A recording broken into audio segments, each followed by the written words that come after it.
you want to ask anything, you just comment the answer, the questions that you've got. All right. So, team, I think we are ready to rock and roll. What you say? Let's get stuck into it, everyone. Hey, Mary, how are you? Hey, Bev, I hope you're having a beautiful start to the morning. Hey, Jace, you legend. What's going on, brother? Amazing transformation, Jace. I just love seeing yours. All right, let's get stuck into it, guys. From the top, I have the question, do I really need to be drinking black coffee instead of my latte? All right, great question. So here's the thing. The way that I want you to think about your calories is like a financial budget, all right? Let's pretend that you are new to tracking your nutrition and you've got no idea where to start. I want to give it to you very simply, okay? A calorie budget, if you're trying to lose fat, is the same as a financial budget if you're trying to save money. Very simple, okay? Now, in a calorie budget or a financial budget, you can still spend money on things that you like, but you have to be mindful that certain foods or certain items that you love have a value. So the question that you want to ask yourself is, do I want to spend my money / my calories on this thing? Now, the example that I always use is that I love having a beer. So I might elect to spend money on beer, spend calories on beer. Whereas my partner, she absolutely hates alcohol. She hasn't had a drink in 6 years, but she loves croissants. So she chooses to spend some money every day on croissants and baked goods. I choose to spend it on things that I like, things that taste good for me, like protein bars. I love protein bars. They taste like chocolate to me. So the question you've got to ask yourself is, when you say, do I really need to switch to black coffee? No, you don't. There are two places that calories show up in a coffee. What are they? Come on, guys, let us know in the comments. What are the two places that calories show up in coffee? It shows up in, number one, the milk, and number two, the sweetener or sugar that you decide to use. So if you decide to use full fat sugar, there's no fat in sugar. If you decide to use the full sugar, then obviously you're going to use some of your calories there. And you've got to decide whether that's a worthwhile investment. For me, it's kind of like, that's dumb. But that's just my value. If you love sugar, then bloody have the sugar. So no, you don't need to switch to black coffee.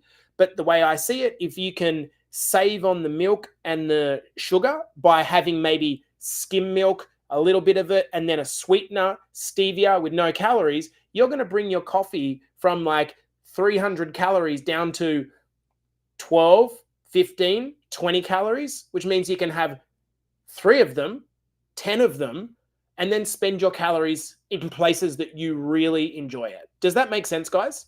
All right, I'm going to ask go to a question here. What's your opinion on weight loss surgery? Can it be beneficial in your journey? Yes. The answer is yes. And it also is followed by, it depends on your situation. Okay, now it's easy for me to say because I haven't ever got to the point where I've needed to look at that as an option. My worry about weight loss surgery for most people is that it's not a long-term solution. That's my worry. And the reason is this. If we got overweight by the emotion and the stress and the trauma or whatever it was that caused us to get overweight in the first place and used food as a crutch, used alcohol as a crutch, because food is pretty good at helping us with our emotions, right? Well, then at the same time, what's going to happen when those emotions come back? I know a lot of people that have had weight loss surgery, and what they end up doing is eating around the surgery.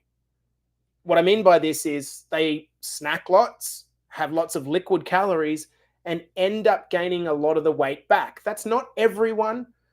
My worry for most people is that if you go down this route, what will happen is you will lose weight very quickly. Essentially what weight loss surgery is a forced calorie deficit, right? If your stomach volume, think of your stomach like a bucket, and it goes from being able to hold X amount, and then you turn that down by 80%, obviously you're going to lose weight. the problem is you're going to lose a lot of muscle very quickly unless you know and understand metabolism and the importance of protein. And so for most people, they don't understand that. And so it ends up being a net detriment. Me personally, and it's easy for me to say this is a very sensitive topic we're talking about here. I would never recommend this. I would recommend absolutely going down the Ozempic line if you were getting to that point where you're just crazy desperate. And the reason is that even though Ozempic can have the same downline benefits, it's as downline cautions, losing muscle mass, it's not a permanent thing. Your appetite will return. Now, we've got a couple of clients that are on Ozempic and they are getting fantastic results. So for me as a coach to be really supportive as Ozempic, a few things has to be happening. You need to be eating enough protein. You still, despite the fact that you don't feel like eating because there's no food noise anymore, you still must be not killing your calories totally. You've still got to be eating enough calories to preserve your muscle mass. And then the third thing is you need to be lifting weights. And the guys and girls that are working with us that have gone to that route are getting good results. They're not losing 30 kilograms in 2 days. It's slow and steady. They're preserving muscle mass, and that's a good strategy. So I think that if you're going to go down the line of Ozempic, you need to make sure it's paired with a good lifestyle intervention program, and that's going to be a great solution. Which might surprise you to hear a dietitian say that when a lot of people would think that I'd just be completely against it. And I'm not completely against it. I am against very, very fast weight loss if you want to preserve your muscle mass so your metabolism stays in check and you want to try to keep the elasticity of your skin. So hopefully that answers the question. If you have any more questions, guys, bang them into the comments and I'm more than happy to answer them live. Okay, next question is, how important is it to track? Can I just monitor my hunger and fullness and assume my body can tell me what to do? Yes and no. All right. So let me know in the comments if you are currently tracking your nutrition. All right. We've got plenty of people watching this on live. Are you currently tracking your nutrition? Now, again, the similarities between finances and calories are perfect. If I said to you, can you save money without being on a strict budget? Or can you save money without writing down how much you're spending? Of course you can. Of course you can. Definitely you can. However, it's going to be more accurate and you're going to get a better sense of what's going on if you do write it down and you do track it. Can you walk more without tracking your steps? Of course you can. Can you lose weight without stepping on the scales? Of course you can. Can you go to the gym without tracking a workout and posting it into our Facebook group? Of course you can. However, the data helps you to make decisions.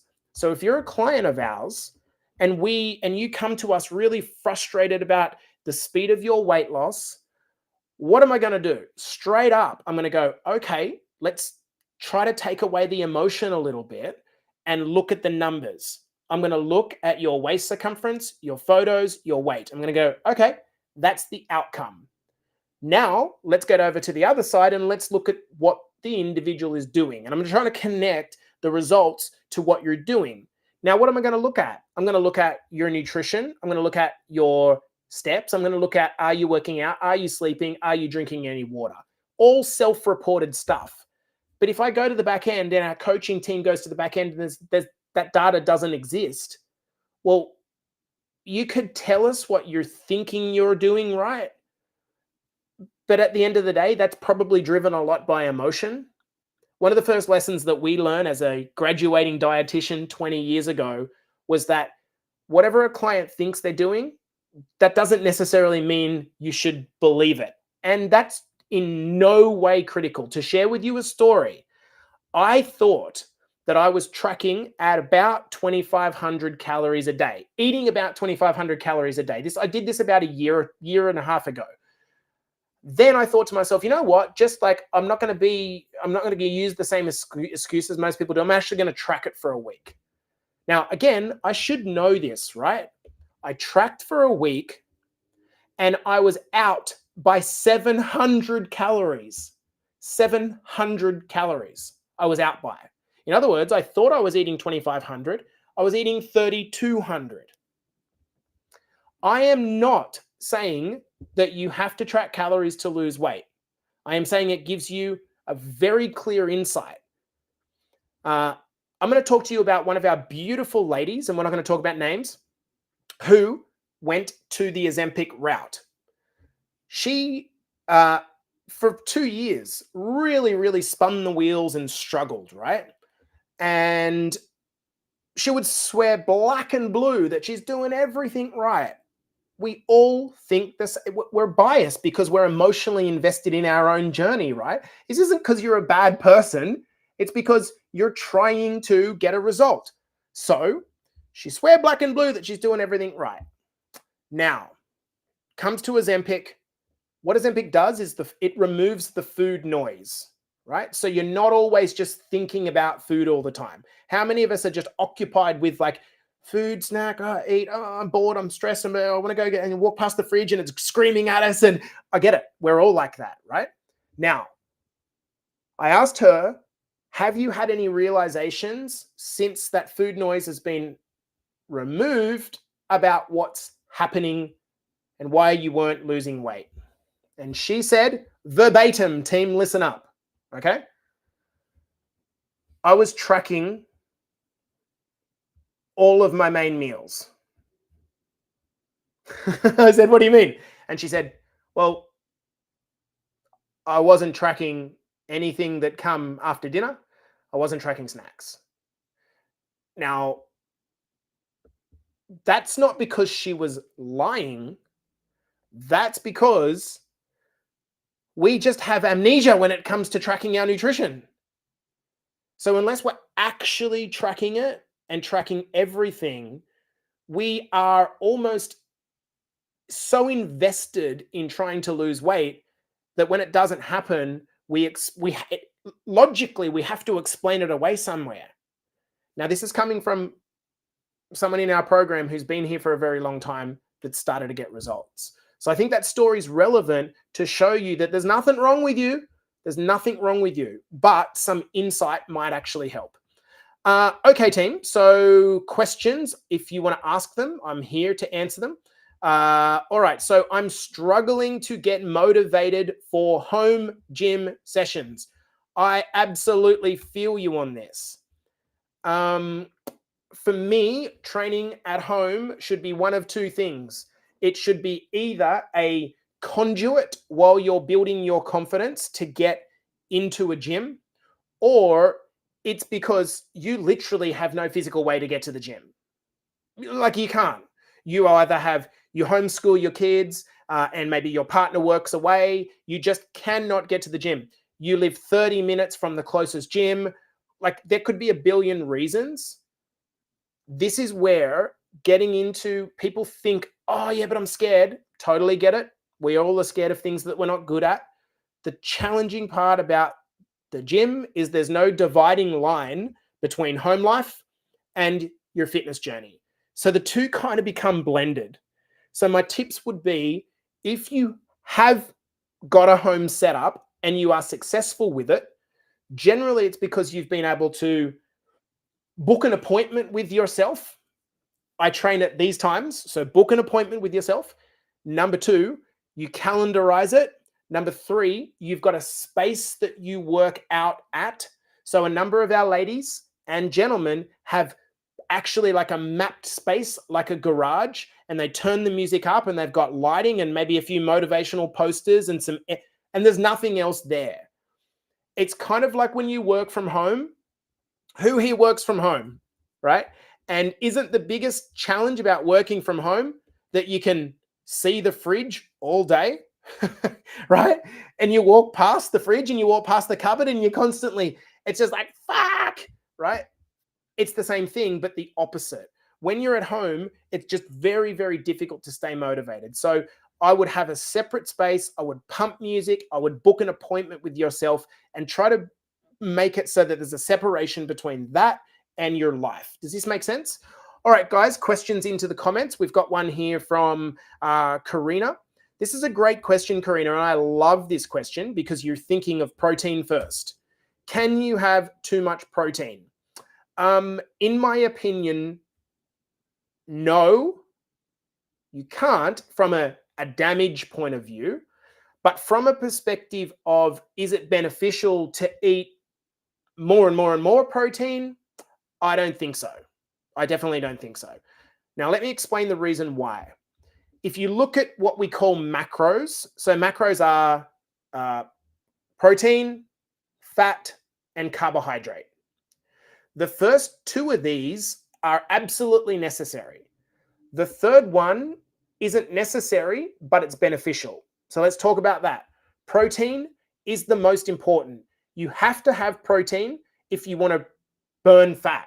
You need to keep your muscle mass on board, and it's important for your metabolism. Number one.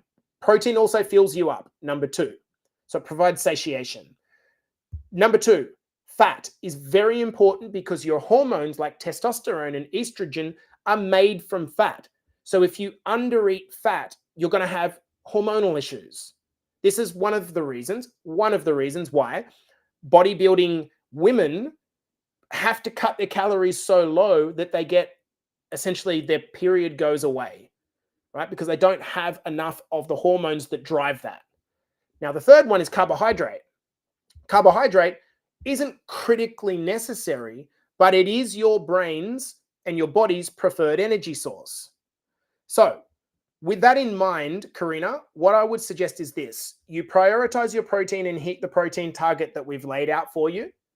You hit around 50 to 60 grams of fat, and then everything else doesn't matter, at least at the level that we're playing at here, which is mostly around weight loss.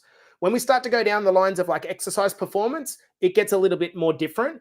But in terms of just what we're talking about here, the problem with eating too much protein is if you're capping your calories at a certain level to lose weight, if you're having too much protein and you're capping your calories, that means that you're driving out fat and carbohydrate. Karina, can you let me know in the comments if this makes sense, the explanation I've just given you there? So basically, the only downside to too much protein is that you're going to be driving out fat and carbohydrate. And it's not beneficial. Make sense? I saw a question here. What home gym tools do you recommend? By tools, I'm guessing you mean if you were to build a home gym, what would you build? It would probably depend on how experienced you are. At the start, all you need really is some resistance bands. That's it. If you are a bit more intermediate, I would get a set of adjustable dumbbells and a bench. If you were a little bit more intermediate and starting to get confident, I would get dumbbells, a barbell, some plate weights, a bench that is adjustable, and a simple squat rack or Smith machine. I often think, Paul, about building my own home gym, but my mother-in-law won't get rid of these fucking old cars that are in our house. And they just sit there and die, and I could have the best ever gym. You've probably heard my rant about that, talking about that before. I think if you can equip a home gym to be really like well fixed up, awesome. But for the most part, I just think going to the gym is simpler. All right, guys, keep on with the questions. Now we've got Joy asking, is there an alternative to creatine? I've had 2 brands and they hurt my belly. Okay, Joy. So in short, no, there's not. There is not an alternative to creatine. Creatine is the most studied supplement on the planet, and it is so studied and so well known about its benefits versus its downsides, which there's very few of them, but one of them is that it can cause stomach upset. Now, why this is, I suggest, is probably because when you have too much of something that draws in water, it can tend to cause a little bit of stomach upset and diarrhea. So my suggestion would be, Joy, I'd like to know how much of it you're taking, what I would suggest is that instead of taking, for example, 5 teaspoons at once, what I would suggest is you start putting creatine in your drinking water. That way you're sipping on it. And for me, what I do is I have creatine in my bottle, my drinking water. I have 1 teaspoon in here, and then I have some electrolytes, which make the water actually taste good. I'm not taking the electrolytes for anything other than it makes the water taste good, right? So you could try that. And what that will do is dilute things a little bit. One of the things about taking creatine is you do need to make sure that you are drinking enough water. So if you're having, for example, 1 teaspoon of creatine in the morning in a small cup, it will definitely cause you some stomach upset. Now, if you try that and they don't work, you're not going to, trying different brands won't make a difference. The reason is because creatine monohydrate is creatine monohydrate. There are some other types of creatine that you could try.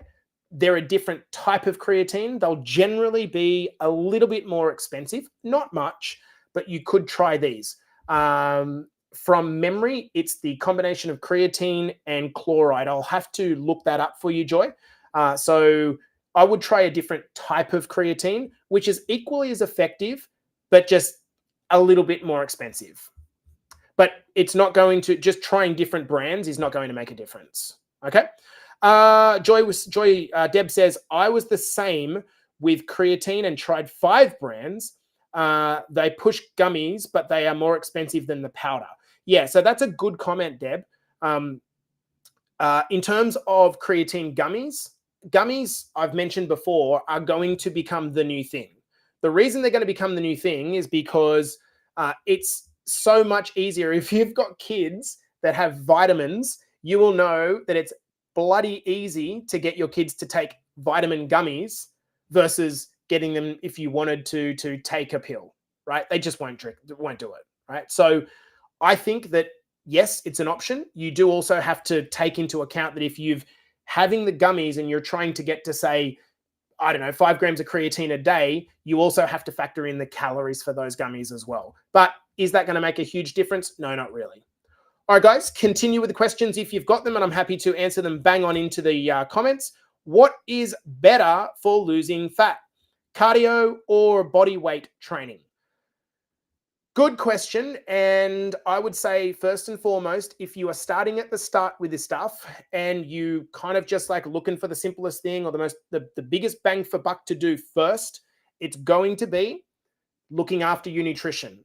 So before you worry about intense cardio or body weight training, I'm going to say you've got to look at your diet first, because you can go and do a body weight session or cardio and maybe burn 200 calories in an hour, or you can just not eat the chips and you'll save yourself 300 or 400 calories. It's just, you're never going to out exercise what you're putting in your mouth. Once you're on top of that and once you're consistent, then the second thing that I would be adding is walking, not cardio in a fixed manner. I wouldn't be in an intense manner. I wouldn't be adding cardio until you've lost the majority of your weight, or you're like 3 or 4 months into your journey and you've started to do some weight training as well.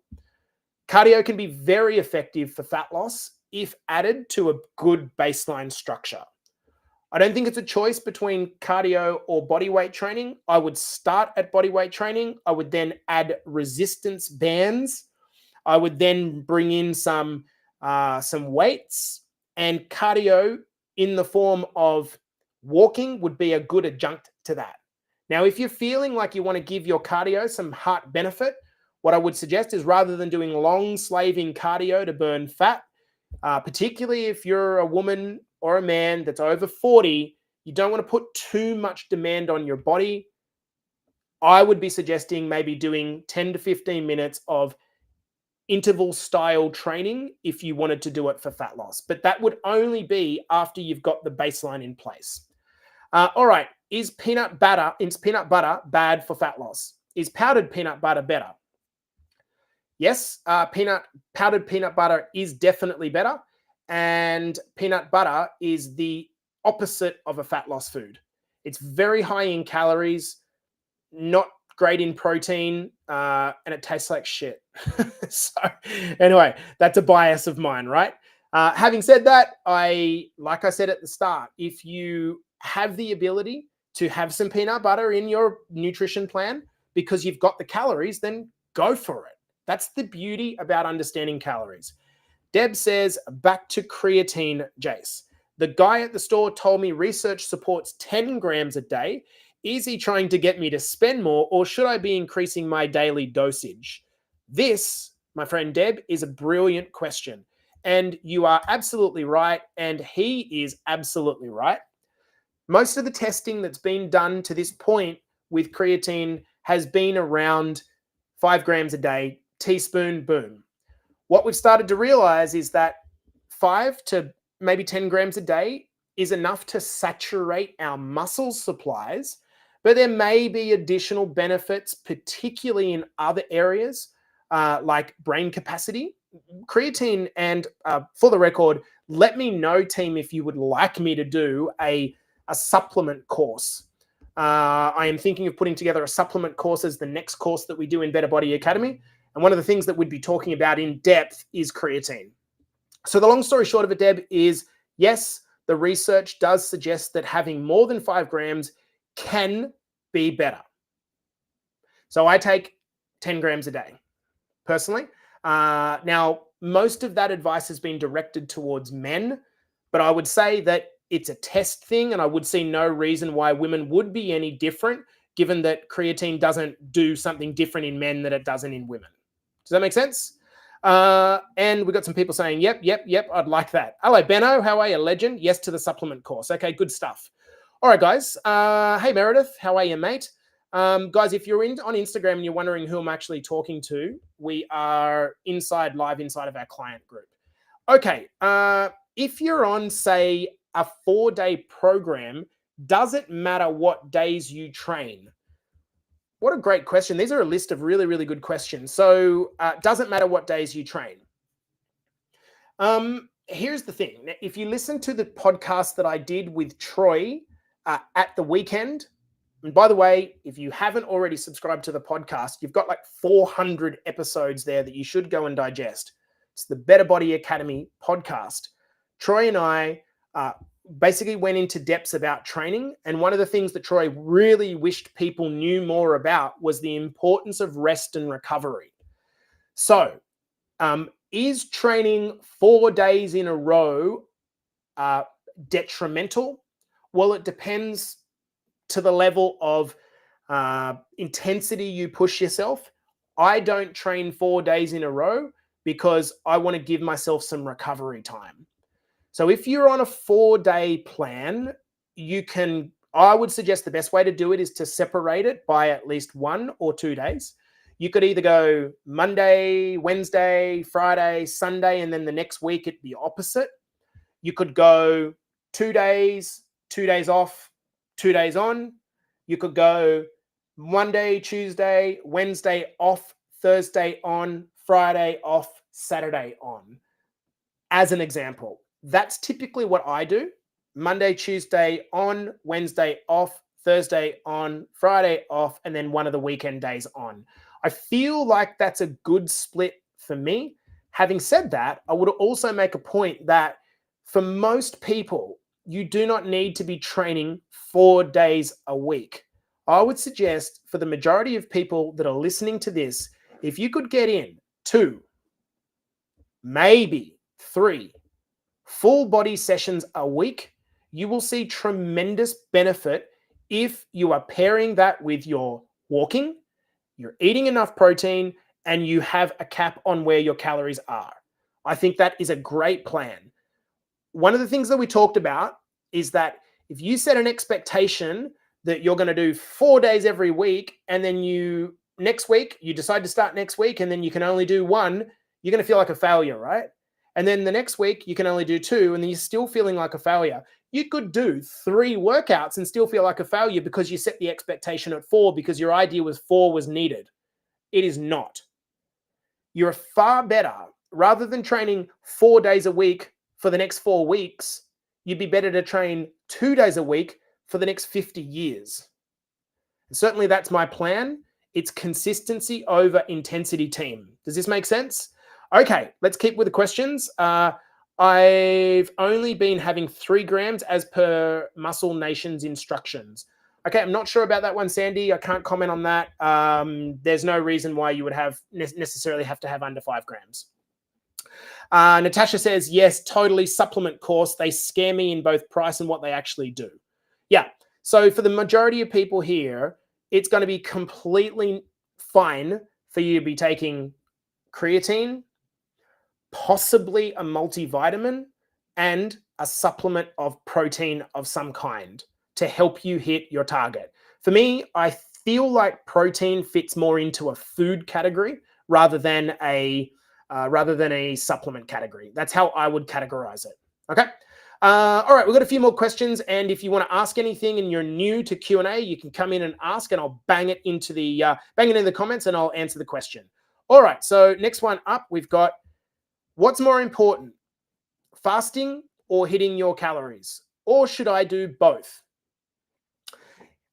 Great question. The long story short of this is that the only thing that should matter for you, if you are trying to change your body from a nutrition perspective, maybe that's a little bit blank, but the most important priorities are hitting your calories and hitting your protein target. They're really the 2 things that are going to help you change your body. And when combined with a good exercise plan, you will change your body quickly. I want to go back to the financial example, right? The financial example that we talked about at the start. Think about fasting, right? All fasting actually is a period of not eating. So with that in mind, if you're on a financial budget and you decided today, from now on, I'm not going to spend any money until midday, and then at midday, because you hadn't spent any money and you deprived yourself in the morning from spending money, you spent double the calories anyway, or you spent double the money anyway. At the end of the day, when you went to sleep, if you spent $100, you spent $100 regardless of when you spent the money. That's exactly the same as your nutrition. If you spend your calories over 6 a.m. in the morning till 9 p.m. at night, that's fine. If you spend your calories from midday to 9 p.m. at night, that's also fine. One of the things that I want to draw your attention to is this. Particularly if you're a woman, and particularly if you're a woman, because women tend to have difficulties having bigger meals and bigger amounts of protein at a meal. If you are fasting for too long and then you're complaining about being full and having too much food, you need to stop fasting immediately. What's going to happen is, over a period of time, if you cannot continually eat enough protein, you're going to start losing muscle when you're in a calorie deficit, and this is no good for anyone. So probably a better answer is, if you had breakfast, great. Make sure that you're eating a protein-rich breakfast. Even if that protein-rich breakfast is literally a couple of scoops of whey protein isolate in a bottle of water, and you shake it and gulp it down, and that's all you have until midday, that's completely fine, because you're using it as a chance to get your protein in. And that protein that you have in the morning is going to come off your daily target. The less meals that you eat over the course of a day, the harder it's going to be to hit your protein target. And therefore, the more you're going to have to eat at the remaining meals to hit your protein target. Does this make sense, ladies and gents? So this is the answer. Okay, I saw a question here a moment ago from Shen. You might not know, but can you take creatine while on antidepressants? Absolutely you can. Absolutely you can. In fact, although I'm not a doctor, and you can ask your doctor about this, I would recommend you do that. The reason is that creatine is without going into the techniques of it, I'll do it in a workshop, right at a cellular level, it is energy at a cellular level. And there have been a lot of information coming out now about the link between creatine intake and better health. In fact, You've got all of these guys in the tech world that are now taking creatine as a brain supplement. If you are a vegetarian, you must be taking creatine. Must be taking creatine. So the short answer is to that, yes. All right, guys, we've got 2 more questions. And if there's nothing else, we're going to finish that up. So first question is, what is the best way to grow your legs if they are skinny? This feels like a question that I might have sent to a Q&A of a fitness coach 5 years ago myself. You need to prioritize them. That's what you need to do, right? So if your legs are skinny, well, avoiding leg training isn't going to help. That might sound obvious, but if you go into the gym without a balanced plan and you keep doing the things you like and the things you're good at, if you're a guy, you're going to end up with a really nice chest and nice biceps, but nothing else. And if you're a girl, I don't know, you might end up with maybe some nice shoulders and some, I don't know, a good peachy butt, but you're just not going to grow anything else. So you have to make sure that your weak areas are brought on. So what's the best way to grow your legs if they are skinny? It depends on your specific experience level. I do definitely think you need to try to build in some form of a squatting movement, which is going to involve your quads and your glutes. So that's going to be some form of squatting. If you can't squat, a goblet squat. If you can't do a goblet squat, then a leg press style of movement is going to be fine. Okay, so that's the squatting component of the movement. I definitely think you need, look at this, I got party on Instagram. I definitely think you need a hamstring-based movement. So that's pretty simple. You can do some deadlifts or RDLs if you're a bit more advanced. If you're not as advanced, you could do some leg curls, either seated or lying, of course. And then, of course, a calf exercise. So that's the basic mechanics of what you want to do. And of course, one of the best movements in terms of bang for buck is going to be a hip thrust. So hip thrust, squat movement, hamstring movement, calf movement. And if I was training, say, 5 exercises a day, I would want to kind of double up on one of those areas. But the reality is the way that I would build you a plan would be to build those movements into a full body plan. Generally, when you have a lagging body part, what you need to do is spend more time on it. That's the basics of it. Shari says, what is a goblet squat? That's a great question. A goblet squat is when you position the dumbbell in front of you and squat rather than put a weight on your back. Does that make sense? That's what it is. Shari, I have a progression video that I will try to remember to send you, which is basically how you would regress and progress from a squat if you're not comfortable with doing a back squat. Okay, but basically it's when you hold the dumbbell in front of you, you're in the upright position, but still very, very effective and very good for the legs. What do we got here? Natasha says, does it matter that I don't have a meal as such at lunchtime? And if I'm still hitting my calories, protein targets? Not at all, Tash. That's completely fine. Completely fine. If you want to eat in a grazing manner, it's completely fine. That is literally fine. What ends up, again, come back to the financial example. If I was to spend $1 an hour, sorry, let's say, I'm trying to do the maths in my mind. Let's say I was awake for 15 hours and I spent $1 every hour for 15 hours. I've spent what? $15. If I wanted to have a $150 a day budget and I was awake for 15 hours and I spent $10 an hour, I spent $150. Or if I decided, you know what, I'm just going to spend all $150 in 1 hour. It's the same thing.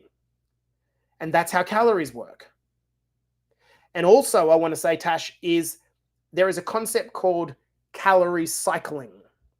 Calorie cycling basically is the same idea, but over the course of a week or a month. So you do not need to stress yourself out hitting your calorie target every single day. For those of you that like to have a little bit of extra on the weekend, why don't you just take 200 calories off each day through the week and put it onto your Saturday? 5 days of saving 200 becomes 1,000 on a Saturday. If you do that, that is also completely fine. Been doing this long enough, guys, to know what works and what doesn't work. And generally when people try to box themselves into a rigid plan, that ends up being the death of them. That ends up being what falls off. Rel says, there is a lot of us, a lot of how-tos around lifting weights. Do you have more information demonstration on the resistance bands? I think a question would be more, how do you use resistance bands effectively? Again, you know, Rel, that one of the things that we are committing to is starting to build in more workshops. So perhaps that's a workshop idea, how to use the resistance bands effectively. Good question. Okay, we got one last question. I've seen everyone talking about a stomp. What on earth is a stomp? Okay, well, if you're new to BBA, this is our affectionate term for going for an intentional walk with the intention of actually knocking up your step count. That's what a stomp is. All right, team, I think that covers all the questions. Thanks for your participation this morning, guys. All we want to do is just give you as much help as we possibly can. And if you need help on your fitness journey, you're struggling with a certain part, obviously just bang us a message and we'll sort it out. Have a beautiful evening, afternoon, or morning, whatever it is for you guys. Peace out.